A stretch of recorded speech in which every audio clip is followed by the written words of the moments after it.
So there is a serial rapist attorney out awaiting trial on 12 counts of rape, multiple victims, including a child he trafficked from CPS custody, plus tampering with evidence, witnesses, obstruction. Who is his sister? You guys might know her. Brittany D'Angelo.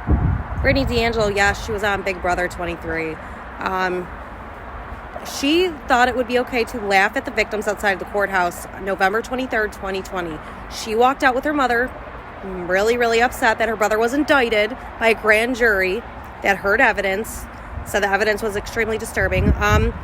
And she saw the victims, us, me, and another one, and the mother, and took her camera, started recording and laughing. She thought it was funny. What I don't think is funny, and I don't see as funny, number one, is sexual assault at all. It's not funny. Especially when her brother's a repeated offender, was charged with rape back in 2009 for raping a girl underneath a stairwell in a high school. But what I don't think is funny at all, besides the situation, is the fact that she thought that she could hide from the world, that she could go on public TV, national television, and hide this secret from the world. That her brother is up on 12 counts of serious, violent rape charges.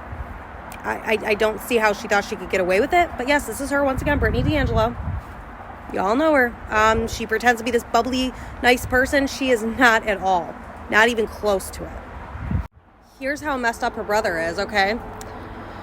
It is alleged that in the fall of 2016, the defendant met the victim. Now, there's multiple victims in this case. Multiple victims, including a child. Remember that. This is just victim number one, what he did. He met the victim through an online dating website, picked her up at a residence for an arranged date. The defendant is accused of pulling over at an unknown location in the city of Niagara Falls and restraining the victim by locking the doors in his vehicle. It is further alleged that the defendant engaged in sexual intercourse and sexual conduct with the victim by forcible compulsion inside the vehicle with the doors locked.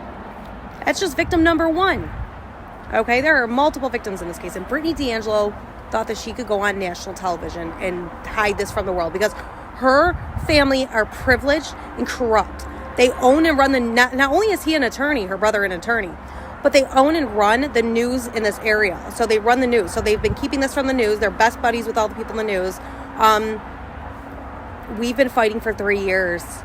3 years, going on 3 years. His trial keeps getting pushed back more and more and more. Like, they just keep pushing his trial back because he requests it.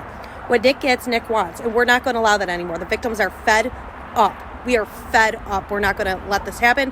And we're not going to let Brittany sit there and fool everybody. We're not going to let Brittany sit there and make you guys think she's this bubbly, nice, all rainbows and unicorn person. She's not. She was horrible. She knew exactly what she was doing. It wasn't because of her autism. She knew what she was doing when she was holding the camera up laughing at us at the courthouse. Here he is. Whoop, there we go. Nicholas D'Angelo, a Falls attorney who served as a managing editor for the Niagara Reporter, was arraigned Monday on a 12-count indictment charging him with rape, sexual abuse, unlawful imprisonment, and patronizing a person for prostitution. Now, patronizing a person for prostitution, they were talking about the little kid, the child. He was sex trafficking, okay? He was trafficking a child from CPS custody. There's no such thing as a underage prostitute. It's called sex trafficking. It's very disturbing. Look into it. It's happening, and he's a part of it. And Brittany supports that. She showed up to the courthouse that day, November 23rd, 2020, to support her brother, in support of her brother. And she's a kindergarten teacher. She's a kindergarten teacher, and she supports that behavior. This video will probably get deleted, but guess what? I'll keep posting.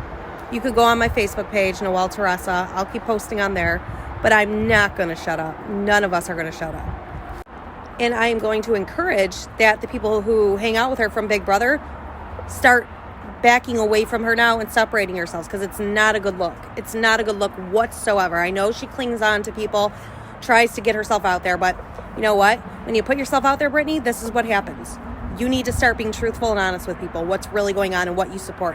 How about how you also got people kicked out of a karate competition because they shared a status about your brother trying to spread awareness, and you felt uncomfortable. So people can be out here being sexually assaulted, but as long as you're okay, right?